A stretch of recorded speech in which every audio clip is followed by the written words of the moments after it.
बंदे जी, तमाम धर्मों के धर्मगुरु पुनर्जन्म के बारे में अलग अलग व्याख्याएं देते हैं, आप क्या सोचते हैं?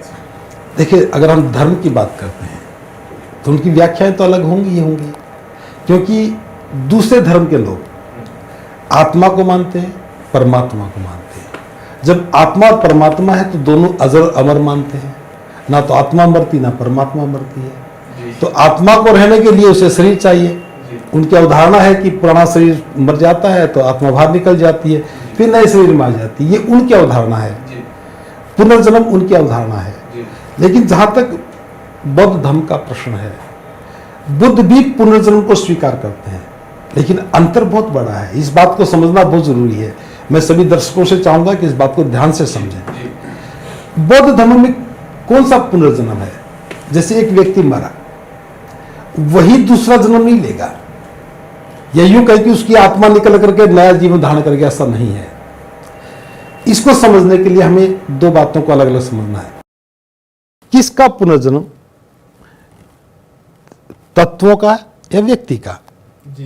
तो इसको समझने के बाद ही हमें समझ में आता है,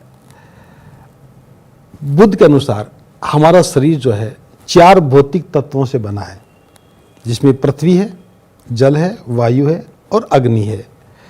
इन चारों तत्वों का एक विशेष रासायनिक प्रक्रिया से गुजरने के बाद जो संयोजन होता है, उसमें चेतना विकसित होती है, और चेतना का नाम ही जीवन है। जब तक ये चारों तत्व संलग्न रहते हैं, जुड़े रहते हैं, उस समय तक जीवन चलता है। जो ही चारों तत्व विखंडित हो जाते हैं, टूट जाते हैं, बिखर जाते हैं, जीवन नष्ट हो जाता है। अब जीवन होना और नष्ट होना हो गया। अब नष्ट होने के बाद की बात को समझना है। जब हम शरीर को जलाते हैं तो उसमें जो वायु थी वो कहाँ गई? वो ब्रह्मांड में जो वायु थी उसका हिस्सा बन गई।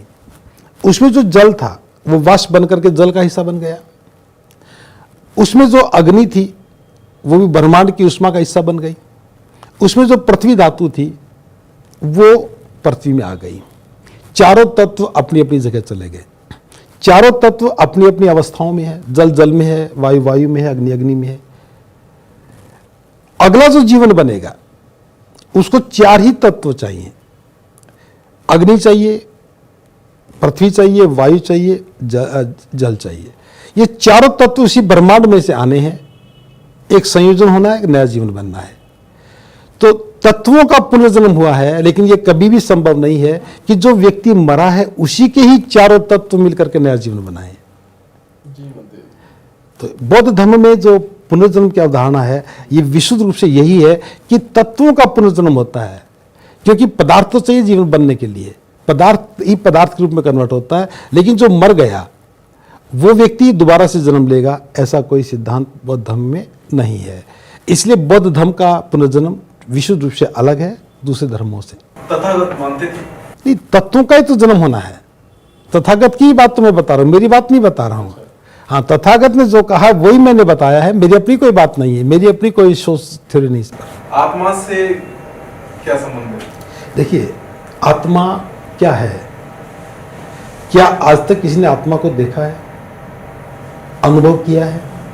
उसकी आकृति, उसका आकार, उसका प्रकार, उसकी प्रकृति सब काल्पनिक है। और काल्पनिक चीजें काल्पनिक ही होती हैं, उसका सत्य से कोई संबंध नहीं है।